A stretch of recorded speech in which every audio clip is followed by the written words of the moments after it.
Kevin, I wanted to welcome you to the Loan Officer Life podcast. Thanks for coming on. For everybody here joining us, Kevin is a expert in the reverse mortgage field. He's been in the business for, done be doing reverse mortgage for over 20 plus years, one of only a couple hundred certified reverse mortgage professionals. And Kevin, really happy to have you here on the podcast. I think reverse mortgage is definitely a known about thing, but not known about to the level of detail that some of our previous conversations that we've had. I've learned several things by talking to you and reading some of your book that you graciously sent me. So welcome to the podcast. Thank you, Chris. I'm so glad to be here. So I guess just starting off, like, how did you get into the reverse mortgage space? Did you start there, or were you a I was a traditional loan officer and got into business 2004 and got trained in reverse mortgages in 2007. But there were some things about the program I just wasn't comfortable with. I wasn't sure they were best for the client. So I just kind of put it on the back burner and didn't talk about it much. 2015, HUD and Congress and FHA changed those things, made them safer for seniors, protecting non-borrowing spouses, actually having people qualify to prove they have enough income to pay the property taxes, homeowners insurance, because people get a reverse mortgage and not have enough money to pay their property taxes and they get foreclosed on. So FHA didn't want that, HUD didn't want that. So long story short, 2015, they made those changes, and there was more changes too, but I'm just hitting a couple of the big ones. And I got retrained, and now it's like a 3-to-1 reverse mortgage to traditional mortgage activity in my pipeline. So some of those horror stories, actually, I used to work in default servicing technology many years ago, but I saw some of those firsthand. They're in an REO space because people didn't pay their property taxes. So now they have to prove they do. Is it still the same concept where people can have escrow accounts to pay the property taxes out of the equity that they have in their home? They can. And so there's two sides of that. One is a voluntary escrow account, which people can choose to have, or there's a forced escrow account called a LISA, life expectancy set aside. And with the LISA, the reason somebody would get that is we don't go off credit score in reverse mortgages, we go off credit history. We look 2 years back. If they've paid their property charges on time, homeowners insurance, property taxes, HOA, and have decent history, credit history, then there's no escrow required. If not, then an escrow will be required. Now, of course, there's extenuating circumstances. If somebody got sick and couldn't work or lost their job or got divorced, right? Those things play into it where we can write a letter, the borrower can write a letter, submit proof those things happened or one of those things happened, and then we can get the LISA waived. But some people want an escrow account because they've had it their whole lives. Other people are like, no, I just want to pay it on my own. Most people with a reverse mortgage pay it on their I guess we probably jumped ahead a little bit just because getting excited about it, but from your standpoint, from the pro standpoint, just for someone who's watching this and may not know what a reverse mortgage is, what's the simplest way to put it? Yeah, great question. It's just like a traditional mortgage with a couple of exceptions. One, the payment's optional, no payments required. They can make a payment if they choose to, but they don't have to. Two, it's a non-recourse loan. So every mortgage that anybody's gotten in their lifetime, they're personally liable for. So if they miss a payment, the lender calls, says, hey, what's going on? Where's the money? When can you send it? With a reverse mortgage, because there's no payment that's mandatory, it's a non-recourse loan. They're not responsible to pay it back. The only way the lender gets paid back is at the end when the borrower moves out permanently, the last borrower moves out permanently, the loan becomes due, and the lender's made whole by either refinance or sale of the property. And just like a regular mortgage sells for X, they pay off Y, and they keep the balance. Same thing with a reverse mortgage. I have a little bit of personal experience just from my grandmother who passed and had a reverse mortgage. It actually helped her quite a bit when she was in her home. She didn't really have a good steady income. She wanted to stay in her home, and she stayed in her home until, unfortunately, she had dementia, and so we had to move her into a home. But my aunt actually ended up buying the property and had plenty of equity in it, and she still has it as a rental property today, which is great. But I think people, at least some people I talk to, it's just like, it's the last ditch effort. And in talking with you, it seems like there's a lot of other value, and that's not really the case. I mean, and you're dealing with a lot of your clients What is one of like your typical client? Are they what's their needs? Yeah. So as you just mentioned, there are those, I don't want to call them desperate, but you know, they have to use the equity. They're at the point in life they have to use the equity. They've run out of money. Their investments are gone. They don't have enough money to live on. There are those people. But then there's other people, they don't have long-term care insurance and they're concerned about how they're going to pay for their medical expenses as they age. So, they can tap into and unlock some of that equity and have money to either buy a long-term care policy or fund it, basically self-fund care for people. We have other people, I've had clients that take money out to help a child with a down payment on a house. I have a client in Grand Junction, Colorado, and I always ask people, why do you want to do it? How's this going to help you? And she said, well, I was a single mom for years, and now my daughter's a single mom raising three boys. And when I'm gone, I want my grandsons to remember Grandma Pat. So what she does every summer, she takes them on this amazing vacation. This last year, they went to Turks and Caicos. Can you imagine teenage boy going to Turks and Caicos for a week or two? But she's creating these memories for her grandchildren so that when she's no longer here, they have these experiences and memories of her. I've had other people. There was one guy who was very concerned about leaving equity to his children, and his main objection was, well, I don't want to deplete the equity. I said, what if you could give them more? So I gave him a strategy where I said, look, take out a reverse mortgage, fund a life insurance policy that's going to more than replace the equity you're forfeiting. Your kids end up getting more at the end, tax free. You can tie a long-term care rider on it, so you kill two birds with one stone, where you have protection for long-term care. And any equity you're forfeiting is going to be replaced by the insurance policy. You're not going to deplete your assets by needing care, medical care. And so it was a win-win-win. So, here's what I say, Chris. It's kind of like a fingerprint. Everyone's unique, right? Same thing with the reverse mortgage. We can customize and tailor it to help anybody do what they want to do. Buy more property, buy another business, buy a second home. A lot of people just want to travel. They want to have this money available to travel. A lot of people use it as a safety net.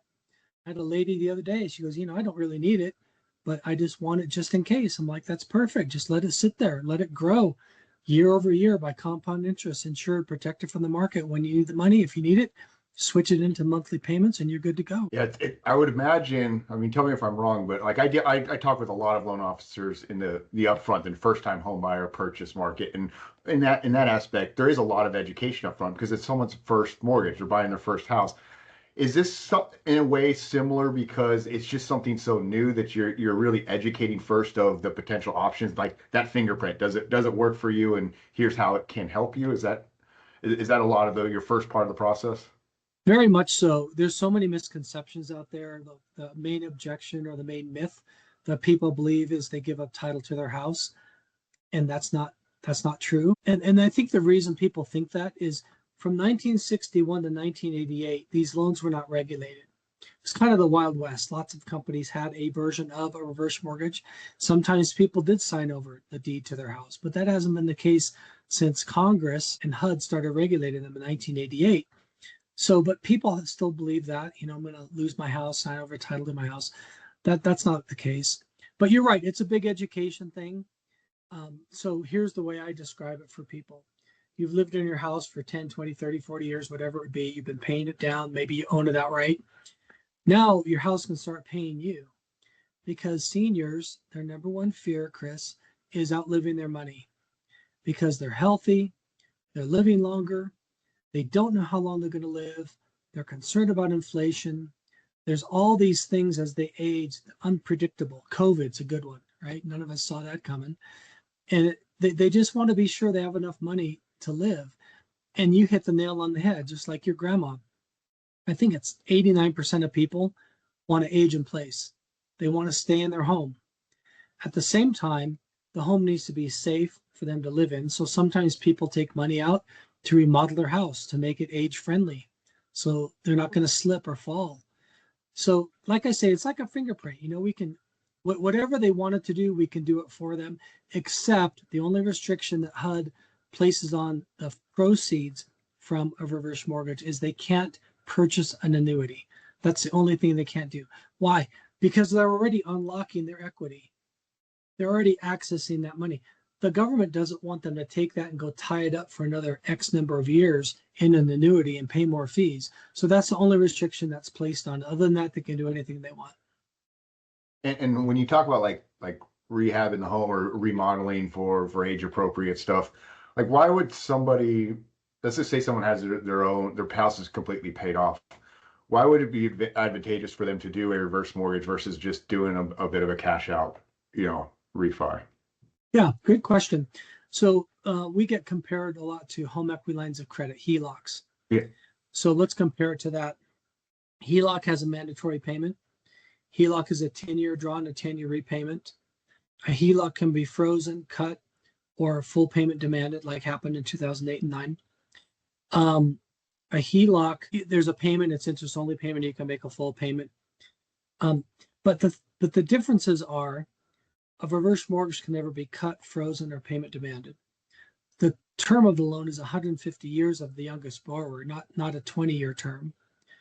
A reverse mortgage can grow. The line of credit can grow. A HELOC can't do that. Line of credit can grow by compound interest month over month. The growth is tax-free. The proceeds are tax-free. Same with the HELOC. Mortgage proceeds aren't taxable. But it's just a superior product in several ways. No payments required. Payments optional. Mandatory payment with the HELOC. So I always ask people, you can get a HELOC. Do you want a monthly payment? No, because they're on a fixed income. They want to get rid of their payments. They're trying to have more money to live on, more cash flow to live on. So overall, just like more security and more optionality for them.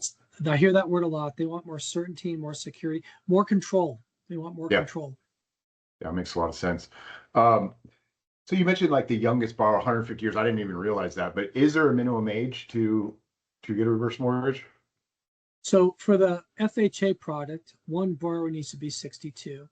There are proprietary products out there as well. There's 3 or 4 companies that have a proprietary product that's outside of FHA.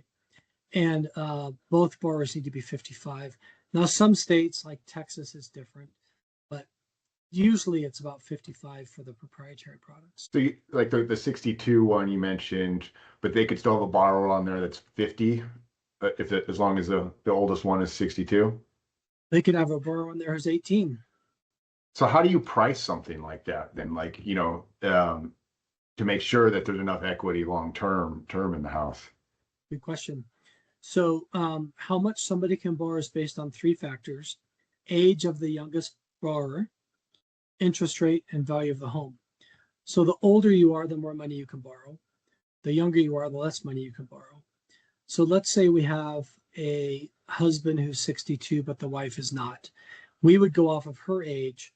So they're going to borrow less because we have to take the youngest person's age, because one of the changes that happened in 2015 with the non-borrowing spouses, she maintains, we'll just say the wife is younger, she maintains the same rights as the husband. So in other words, if he moves out prior to her, she can still remain in the home with the same rights that the borrower had, with the exception of accessing equity. If she's a non-borrowing spouse, the equity is cut off. She cannot no longer access the equity, but she can still stay in the house, not have a mortgage payment. So yeah, I was using a silly example of an older person marrying an 18-year-old, but it could happen. And then we've seen it happen in some of the celebrity worlds, right? Or close to. But then there'd be a small amount that they could borrow. The range is usually 35 to 55% LTV, what somebody can borrow. And if they use up all of that before they're gone, it's just they've tapped out their equity. Is that right? Yeah. So people can access their equity 3 different ways with a reverse mortgage. On the adjustable, there's adjustable or fixed. Fixed, they have to take all the money at closing. They can't go back and get any more unless they refinance down the road. Adjustable, it's open-ended. They can get the money 3 ways: lump sum, line of credit, or monthly payments. Most people start with the line of credit. So the line of credit is going to grow by compound interest month over month. It's insured, it's protected from the market if the market corrects, and it grows tax free.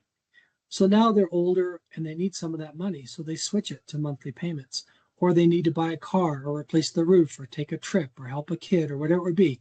They can move in and out of how they access that equity 3 different ways. I say it like this: think of it like a pie, an equity pie. You can eat your pie however you want, lump sum, monthly payments, line of credit, and you can move in and out of those throughout the life of the loan. I think that's what people love about it, actually, is the flexibility. What other loan does that? There isn't another one. No. I know my mortgage is expected each and every month, for sure. And I've done a HELOC in the past, and it's been good for purposes. But you're right, it's a certain draw period, and then it's over, and it's just about paying back at that point. Are there, from your experience, and I know you've mentioned a little bit before from pre the HUD updates, but are there any pitfalls you see now for folks that are wanting to get reverse mortgage? Yeah, we always ask people how long are they planning to stay in their home. If they're not going to stay at least 18 months, it probably doesn't make sense because they're not going to recoup the fees. If they are terminally ill, it may not be the best option. If they don't manage their money well, and this is the last money they have, we don't want to put them in a worse situation. So there's all kinds of questions we ask just to make sure that we're doing the right thing for people. And then the other thing is, we want to be sure, like, we always try to find out what's your plan with the money. What are you going to do? So I tease people. I'm like, you're not going to run down to the casino and blow this money, are you? And they laugh. Oh, no, I don't gamble. And I say it facetiously or tongue in cheek, but I'm like, look, treat this money like this is your last money available, right? Just guard this money like emergency money or whatever. And I said, what you do with it is up to you. I'm not trying to run your life, but I don't want you to run out of money. I want to be sure you're going to have enough money throughout the rest of your life to live on. So this is money you didn't have access to before. Now you do. Be prudent with it. Be wise with it, right? Don't get sucked into one of those scams. You've heard those elderly people get preyed on with the romance thing, and they give all this money. And I said, man, just be careful. Don't get trapped by these people who are going to try to take advantage of you. I just had a call 2 days ago. My wife's grandmother, I set her up on our YouTube TV account, and she got a text randomly from what was supposedly YouTube TV of asking her to re-verify stuff. And she had YouTube TV from me, and so luckily she called me first. I was like, Mama Janice, don't click on that. Just don't click on it. That's not I guarantee you that's nothing. I'll figure out if there's some open issue. But yeah, let's just talk for a minute. We're on that topic about scammers and stuff. A reverse mortgage is one of the safest loans anybody can get because there's so many safeguards built in. They have to do an in-person or phone counseling appointment, our phone counseling or in-person appointment. There's regulations at the state and federal level. They actually determine how much we can charge and capped fees, what we can charge and what can be charged to the borrower. So it's really, the government has done a great job of trying to help a senior remain in their home, have enough money to live on without having a payment, access equity if they need it, and just maintain the lifestyle they've worked for and they want to live out in their golden years. That's really kind of the summary of what the purpose of the program is. So what advice would you give to any loan officers listening that maybe are more of a traditional loan officer that want to start exploring? Does that fit in their business model, or they want to pivot into reverse mortgage? There's 11,000 people a day turning 62, and that will continue for the next several years. This is going to be a growing need among people. And I would encourage not just a loan officer, but a prospect too, to learn about it. And, we're loan officers. We should have every product available. We should understand the products out there. Are we going to master all of them? Probably not.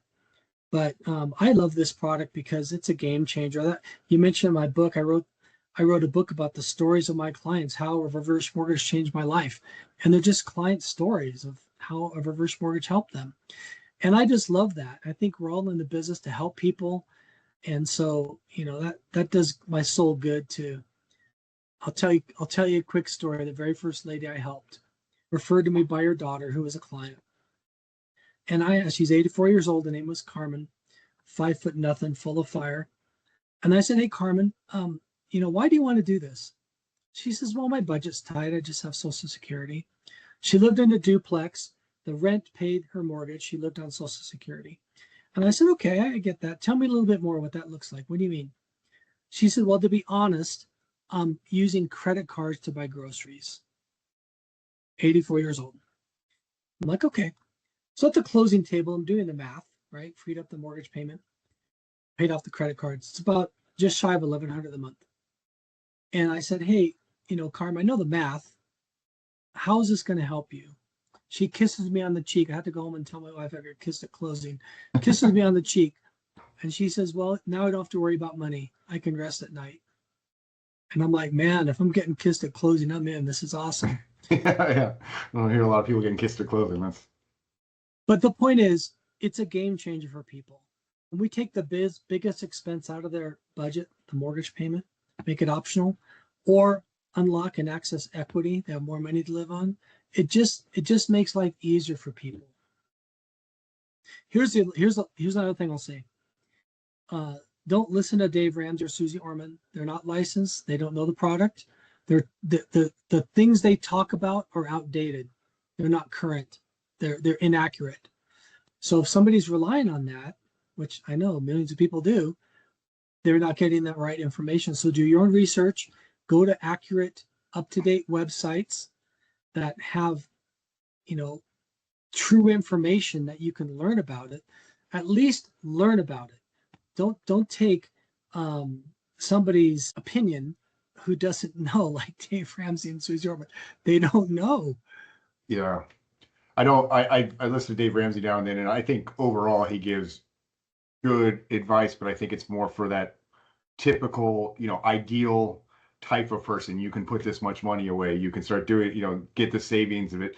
Like even when we talk about, more traditional mortgages in the younger generation, like people can never catch up to the price appreciation and all of that and try to put money away and get 20% down or more.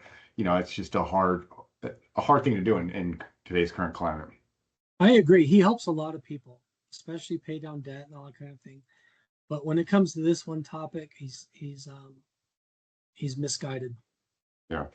So I do one thing that kind of stuck out at me is I see there's only 200 certified reverse mortgage professionals. How do you go about, I guess, why do you think that number's so low? And then how would you go about getting that accreditation? Yeah. So there's only about 5% of people that do reverse mortgages. So for your audience, I mean, you got 95% of people that aren't doing them. So right there, you're going to have an advantage. Two, if you've been in the business anytime, you've got a database to talk to them about it. So I would say get trained, get some training. You can't just say, "Okay, I'm going to do it."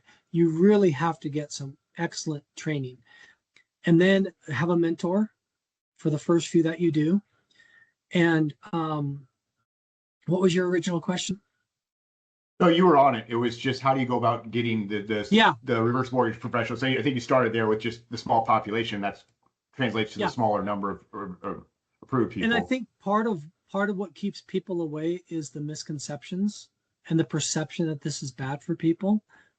So I'd encourage loan officers to get trained and to start offering to their clients. Is it a fit for everybody? No.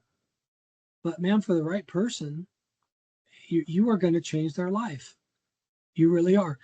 And then, so the CRMP designation, Certified Reverse Mortgage Professional, there's 4 criteria. You have to have enough experience to sit for the test. You have to pass the test. You have to abide by National Reverse Mortgage Lenders Association Code of Ethics. And you have to do continuing education every year. And they have their own continuing education that's specific to reverse mortgage. So that just makes sure that we're current with everything. But yeah, I'd encourage people to start and learn about it, start talking to their clients about it. It's going to grow. And we're on the tip of the iceberg. Yeah, I see that too. Is just we talk about boomers, and that's obviously prime thing, but you know, the older side of the Gen X too, or where we're just in affordability. I don't know if it's crisis or not. Some people would say crisis, some people say bordering that, but you know, it's just all around. There's an affordability thing, and it's cost of living. It's just gone up. Wages have not kept in place, and so you're looking at when you're retiring, those ages keep moving up. I mean, even Social Security keeps moving up in age. And you know, Chris, I always ask clients, I say, okay, what are your other options? Because I want to make sure this is really what they should do, right? Do you want to move someplace more affordable? Do you want to go live with a family member? Do you want to take in a boarder? Do you want to go back to work? And it's usually no, no, no, no. They want to stay in their house, not have a payment, access money if they need it. So that's really a reverse mortgage. That's really the only option right now that's available to people. Also, it's been really helpful. Any other tidbits or piece of advice that you want to give before we wrap up? Yeah, you know, I don't know why loan officers, more loan officers aren't doing these.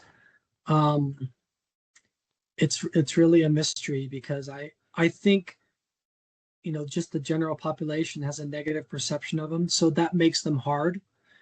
Also, working with seniors is hard. They're not very fast. They take a long time it's a long sales cycle. Yeah. It just Yeah, I is. mean, rightfully so, because people got to get very comfortable. I mean, that's the last kind of house decision they're gonna make for the most part. Exactly. Yeah. Yeah. And we want to make sure it's the right one. So, Yeah. you know, we just walk with people at their pace. And I guess maybe part of it is you have to have the right demeanor, you know, because I've been a forward loan officer almost 22 years, and it's a fast business, man. You know, it's competitive. You got to be on it. You work all the time, it feels like.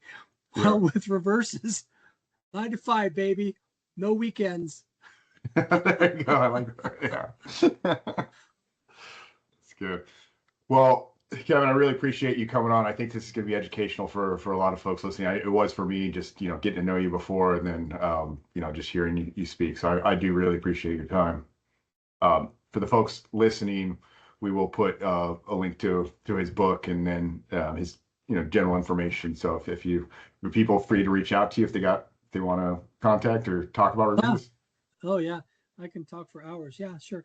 I have a phone number they can call, 719-302-5820. My website is reversemortgagerevolution.com. A lot of good resources on there.